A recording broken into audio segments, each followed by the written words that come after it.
Hey everyone, it's Warriors NRL Fanatics here. Hope you're all doing well. Look, before getting into my review and player ratings for the Las Vegas clash between the One New Zealand Warriors and the Canberra Raiders NRL Round 1 fixture, if you are a new viewer to the YouTube channel or a returning viewer and haven't done so already, please make sure you don't forget to subscribe to the channel. Subscribing really shows your support for the content that I do, and it's much appreciated as well, and it's absolutely free. So don't forget to click that subscribe button down below, and also don't forget to give this video a like. Make sure you're clicking the thumbs up button because it shows that you enjoy the content that I do as well. Now let's get into this game, and look, very difficult game to watch as a Warriors fan, no doubt about it.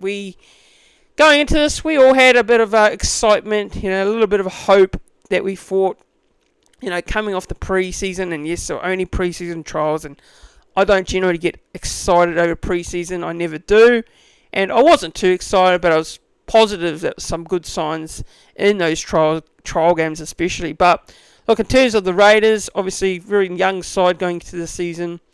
As for the Warriors, a lot of talk around the halves pairing and how that's going to go. Fisher Harris coming to the Warriors as well.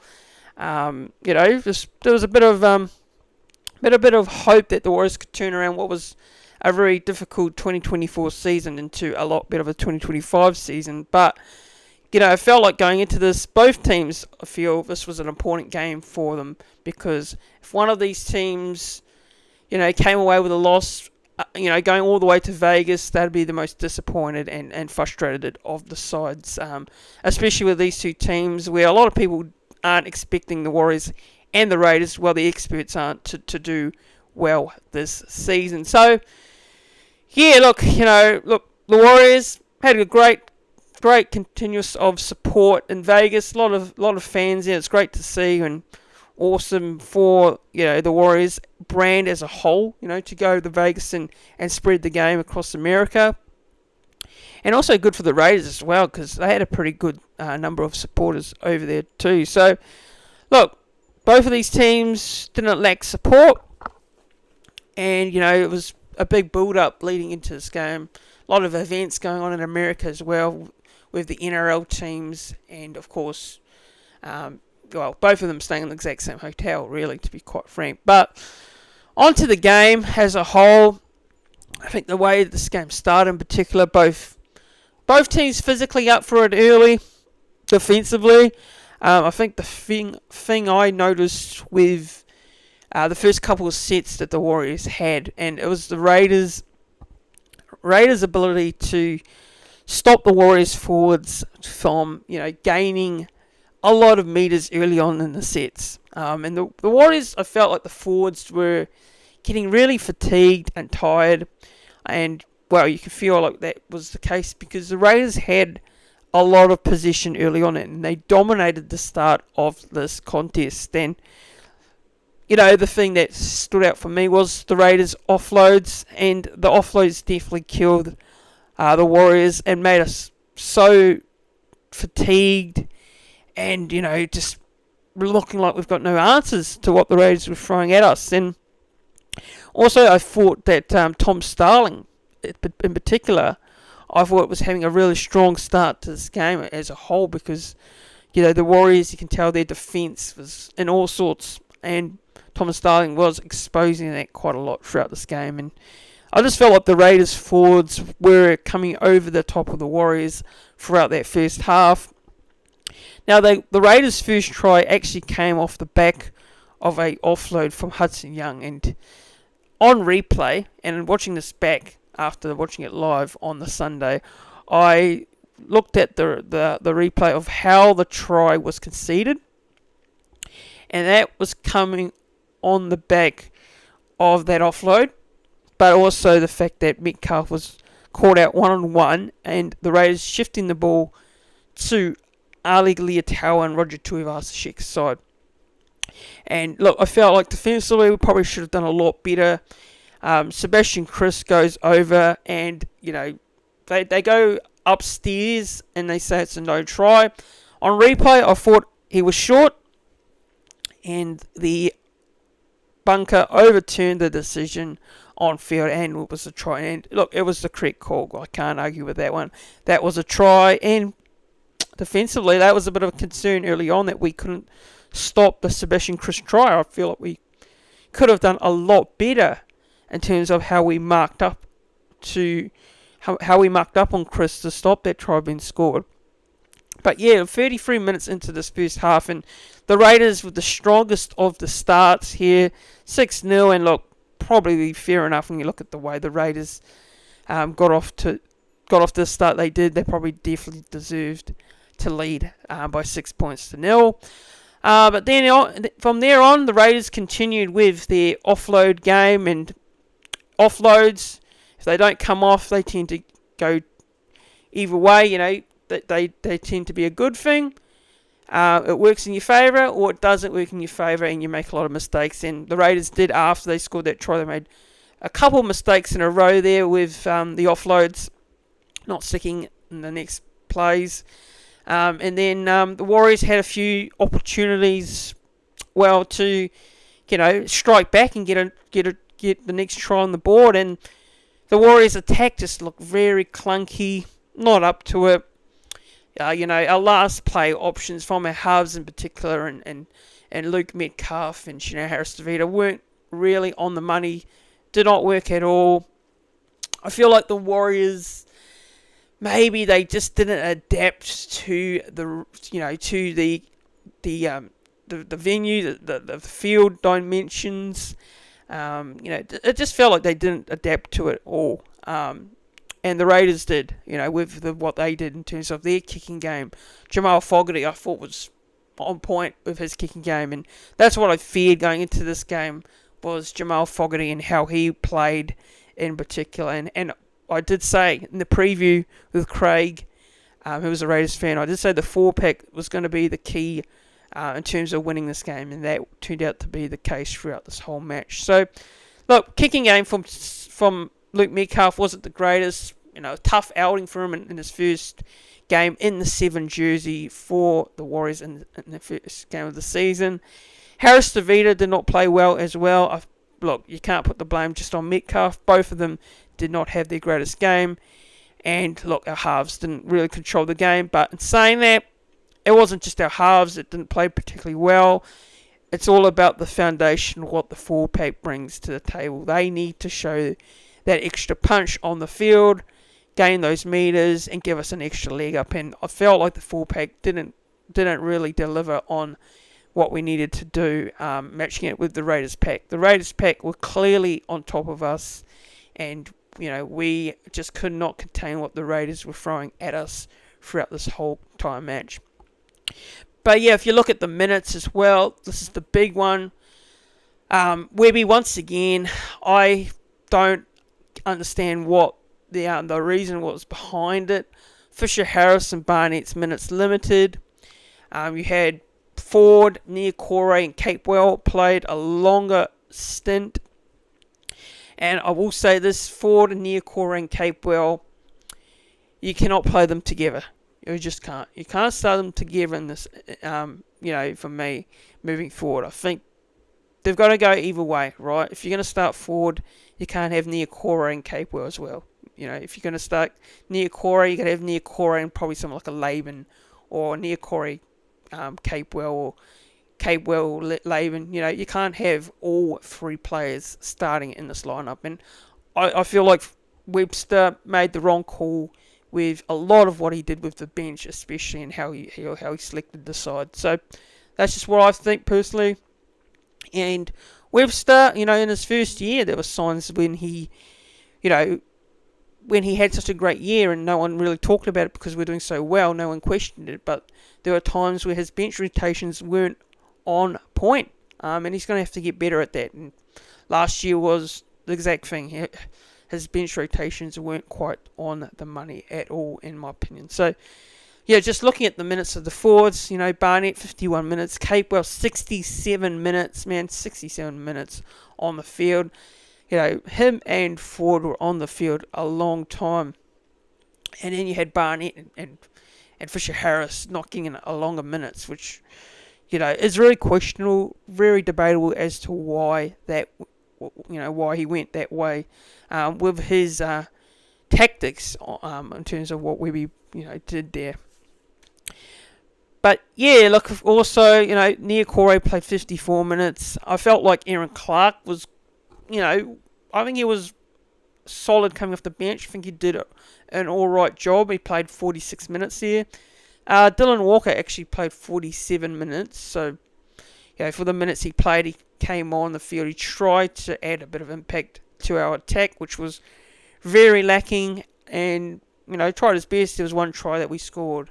And Dylan Walker was the key part of that try that we actually scored. So the big talking point is, Dylan Walker, do you keep playing him off the bench, or do you start him in the 13 role over someone like an Aaron Clark? That's the big question mark for me. Jackson Ford, he played 51 minutes. I just felt like it was a very poor game in general from Jackson Ford. And Vamuanga and Halasima, I think, were quite solid coming off the bench for the minutes they played. Fisher Harris only played 46 minutes, so that's the big thing. I wasn't too sure why he went that way in regards to Fisher Harris. And was Fisher Harris injured? Was he fatigued? Or was this just a general tactic by Webby to just play him for that amount of minutes? And look, another take I took out of the first half was, a tough game for our outside backs. And Roger Tuivasa-Sheck was our best outside back by far in this game. He made 192 metres. First game on the wing for the Warriors. And there's no doubt about it that Roger's going to keep their position for the rest of the year. So, with Tane as well, first outing on the wing in the NRL, and it was a tough outing for me. Not all his fault, to be quite honest, but, if you're going to play Tane, you've got to play him starting at fullback. And I think Chance Nickel-Klugstad had an absolute shocking game, in my opinion. I think it was a very poor game by Chance Nickel-Klugstad. And, if it was me, which I highly doubt it, he's going to make the change, Webby, but I would probably have C-Nack in the centres or on the wing in the next game. As for Pompey and Leotawa, as a centre pairing, both very good attacking players, but defensively we know that with Pompey and Leotawa, it's not their strengths. And look, Leotawa for me is one of the most exciting centres when he's on. We know that he's a powerful centre. But the defence still concerns me with Leotawa. And I think once Berry gets fully fit, I feel like he will be back in the side. And I think he will be playing with Leotawa moving forward for the rest of the season once he is back. So that's just my opinion on the centre pairing. And I think the outside backs just didn't have the greatest games. And Roger was, the only best outside back there on the field.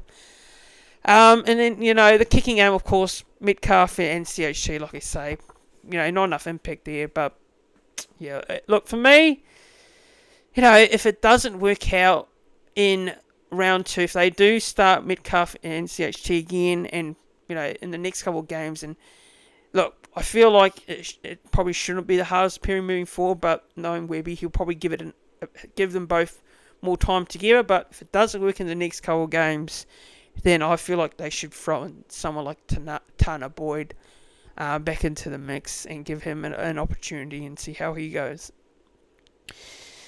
Looking at the missed tackles from players, Kurt Capewell missed about 9 tackles, and 9 tackles really isn't good enough in my opinion. Just watching back the Savage try that he scored, and it was Jackson Ford, Pompey and Capewell getting caught out defensively. We saw a gap that Starling created in the Warriors defensive line, and the Warriors weren't able to close that down, and that's where they had a bit of room there to score that try in particular. So, Matt, there's just so many concerns and issues throughout this game defensively. We can go on about the attack, I can do that, but the defence is the biggest issue for me. And look, Defence wins games. That's what we say. That's the saying. Defence wins premierships. Defence makes you a top 4 side or a top 8 side, and that is just the alarming thing for me in this throughout this whole game as a whole. But yeah, look, CHT missed 5 tackles. Luke McCuff missed 6 tackles. It's just not great, to be quite honest. Yeah, look, the Raiders, their lead, stretched out to 14-0. And at that stage, I thought, we had a bit of an opportunity there. Watching it back, watching the replay back on how this tribe was conceded. We had a great. I feel like our attacking shape was set up well to go over and score our first try of the game. And Luke Metcalf with that long pass, which was supposed to go to Leotawa, and it was a pass that just wasn't on, in my opinion. I thought, look, in hindsight, if it goes, if it does play off, if it goes to Leotawa and Leotawa barges over to score, then Metcalf is praised for that play. But it didn't quite work out. It went astray, and we saw an intercept, and it was Savage, I think, that went the length of the field, and then from there on, the scoreline just blew out to 14-0, and once it got to 16-0, I thought it's going to be really tricky for the Warriors to get back in this. And then from there on, it was a play that, you could have seen. It could have been a turning point where the Warriors could have gone over, but then it went the opposite way. It went the opposite, and that's the thing. It gave the Raiders another opportunity to go in with another score. It could have been 10-4. I personally feel like Metcalf could have gone a lot shorter with the pass. And hey, if the shorter pass went to Leotawa and he got tackled and go over, so be it.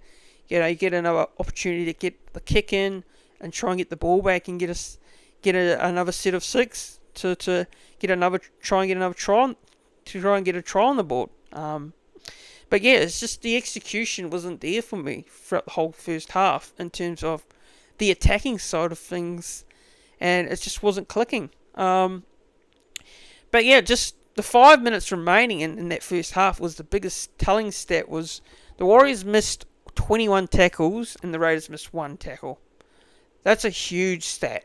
It's a huge stat because, that just shows how fatigued the team really was with all that defensive work that they had to do. And, it was telling on the Warriors players, and you can see it throughout that first half. So, the biggest thing the Warriors needed to do was they had to score before halftime. They had to get a try on the board because 16-0, they couldn't afford to go through 16-0 at the break. Or they couldn't afford another try to the Rays, and the Rays to get it out to 22-0 at halftime.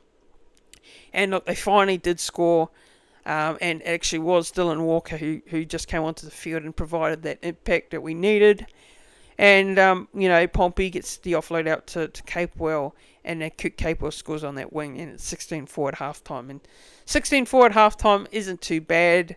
It's not great at all, but, I felt like if we can go and score the first try in the second half, it might give us a bit of confidence and a sniff and a chance to get back into it. But that wasn't the case because the Raiders in the second half scored off a Chancellor Klokstad error.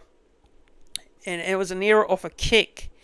And Savage went over to make it 22-4. And once it hit 22-4, I just thought, game over. That's it. It's game over. There's no way we're coming back from this. Let's be real. And it just sums up the whole how the whole game went. Sorry, and it's just sums up the frustrations and disappointment throughout this whole game for me. But 30.8 was the final score, and just looking at the full-time stats, so possession-wise, Raiders 51%, Warriors 49% of the ball, time in possession 28 minutes and 33 seconds to the Raiders, Warriors 27 minutes and 46 seconds. Completion rates, Raiders 30 from 43 with a 69%, and the Warriors were at 31 from 41 with 75%. all running meters. Raiders 1,822. The Warriors 1,565 with post-contact meters 681 to the Raiders and Warriors 627. Line breaks, the Raiders had 6, and you can tell why those line breaks, they really, really paid off for them. And the Warriors only had 2 line breaks, which is very, very disappointing to not be able to break the line throughout this game a lot. Tackle breaks, Raiders 43 and the Warriors 21. Average set distance 42.39 Raiders, Warriors 38.19. Kick return meters 213 to the Raiders, Warriors 125. And average play the ball speed, Warriors 3.57 seconds, Raiders 3.72 seconds. The big one here, the offloads, Raiders 17, that's right, 17 offloads to the Warriors, only 9 there. So just shows how much second phase footy the Raiders threw at the Warriors, and it really was the big telling all factor for me. Total passes, Raiders 205 to the Raiders there, and the Warriors 255. And look, the Warriors may have thrown the ball a lot more, but it wasn't enough to penetrate the Raiders' defensive line, and the Raiders just continuously holding out strongly. And yeah, look, you may be crediting the Raiders' defense as being great, but the Warriors really didn't throw a lot at them in terms of the attack, in my opinion. So that's what I think. I personally think, and I know a lot of commentary was phrased on the Raiders defensively. But let's be real, the Warriors didn't really throw a lot at them in terms of attacking shape, and that's the most disappointing thing. But tackles missed there.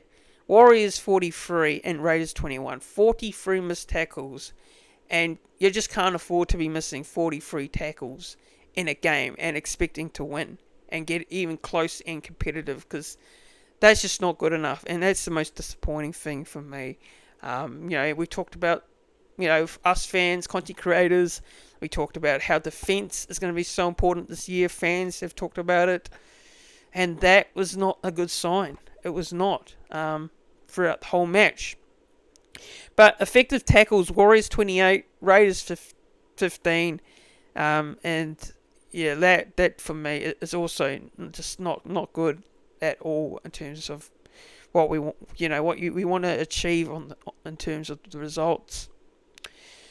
But yeah, 13 errors to the Warriors, and those are the stats from the game. Now to the player ratings for this one, and look, player ratings is where I give my honest thoughts on the player and give them a rating out of 10. Obviously 10 being the highest, 9 and 8 is great, 7 and then 6 is also a solid rating for the player on the field.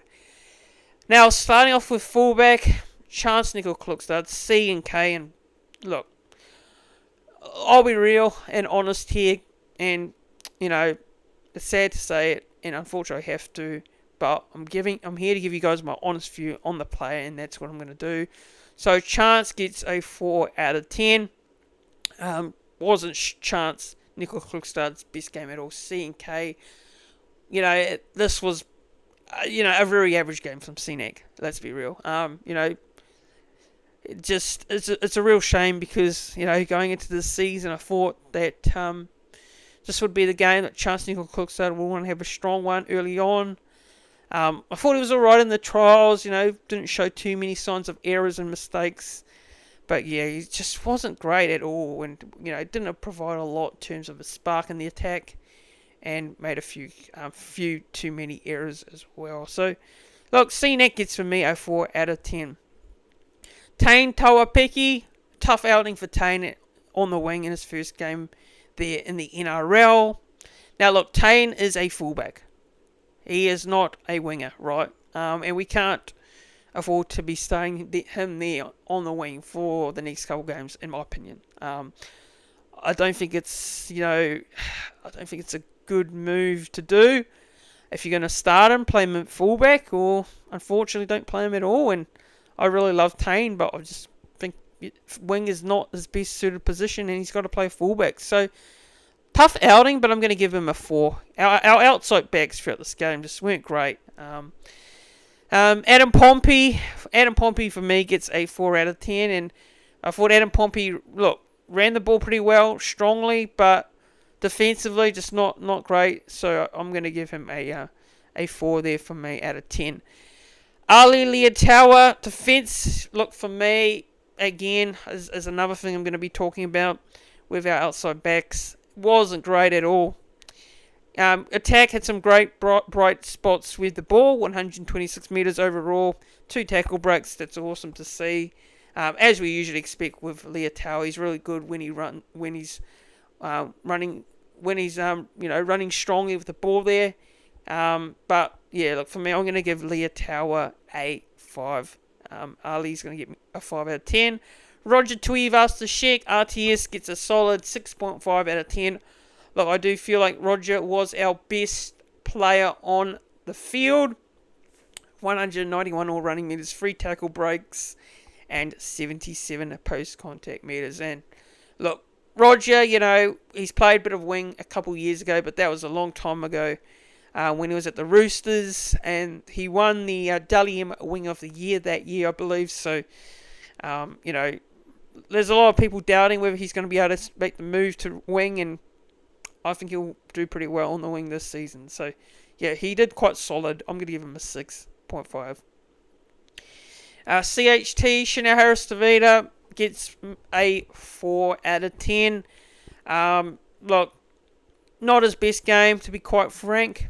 And there were some moments in this game where, he had some bright spots, but he wasn't all that great throughout the whole game. So I'll give him a 4 there. Metcalf as well. Luke Metcalf, unfortunately, sad to say it, but wasn't his best game. And I'm going to give him a 4 out of 10. Just his kicking game in general wasn't quite on the money. And, just really struggled, to be quite honest. James Fisher-Harris now, just looking at it, 108 metres. He had 13 runs. He had 64 post-contact metres. And he racked up 32 tackles. And, for the minutes he played, I'm just going to give him a solid 6.5 out of 10. Wade Egan for me, I felt wasn't quite on it in terms of the attacking side of the game. I did feel like he was outplayed by Tom Starling, the opposite 9 for the Raiders on the other side of the field. So I'm going to give him a 5 out of 10 here. Jackson Ford for me gets a 4 out of 10. I just felt like it was a game where he didn't provide enough impact on the field. Kurt Capewell for me gets a 4 out of 10 as well. Not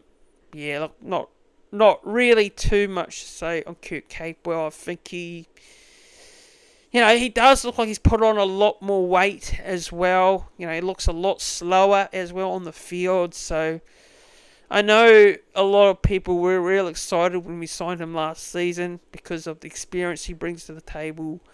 But for me, like I've said when he signed for us, wasn't the biggest fan of the signing, and I think you got some of those younger players like Laban, Haliasima, and I think they should be ahead of Capewell at this point in time. So Capewell for me, he's a solid, experienced player, but he's not a player that should be starting for me going forward. So 4 for me.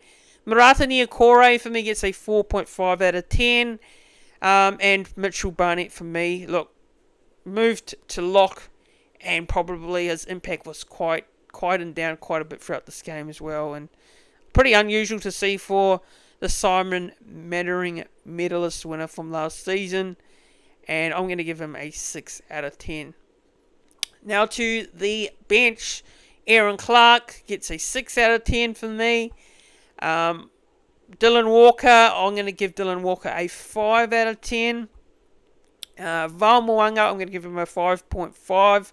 I thought Val Moanga, for the minutes he played, was quite solid. And then Leka Halasima, I'm going to give him a 5 out of 10. But that's my review, everyone. That's my overall take on the Vegas game. Look, all I got to say is it's very frustrating result, disappointing, and look, where do we go from here? That's the big question. Where do we go? Because, look, it's only round one. It's the first game of the season. I get that. But you do feel like we should have done a lot more better than what we showed. We should have been a lot more competitive.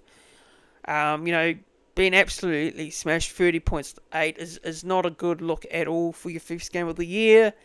Look, I do have a lot of faith still that this team can turn it around if we can get a couple of wins over the next couple of weeks, and then go into that bye, let's say 3 wins and 1 loss, then it's not too bad, because then, this result would be forgotten. But look, in saying that, the big concerns is if we do go into that first bye 0-4, if we lose our next couple of games, then you start to worry. You start to, have a bit of concern. What's this going to do for the mindset and, confidence of the team moving forward? Because we just can't afford a slow start to the year. I said that in my season preview. We can't afford to do that. So hopefully we can turn this around. Look, combinations, they haven't clicked right from the get-go. I'm not going to say we should make hostile changes at all.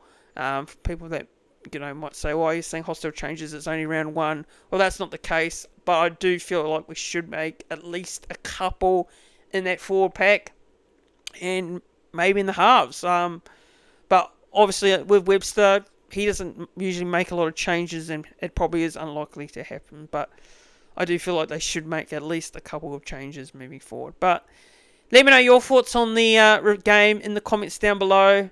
Who do you think, stood out? Who do you think is under pressure to keep their spot for round 2? Or do you think we should just stick with the same side in round 2 and give them a bit more, give them a bit more faith and hope that they could turn it around against Manly in a week's time? But it should be interesting to see what Webby does. I do feel like Webster's got a lot to look at and improve on and work on. It is only round 1. We can still, go on a bit of a run and turn it around, and get enough wins going into the bye. But you've got to sit here and admit, if you go back on last season, we want to see some changes, improvements, and there's still signs of what we did last season in terms of our defensive side of the game and our attacking side. So we need to look at that moving forward, and I think that's something we've got to work on, and hopefully we can do so. We'll see what happens, guys. But if you are a new viewer to the channel and haven't done so already, please make sure you don't forget to subscribe to this YouTube channel.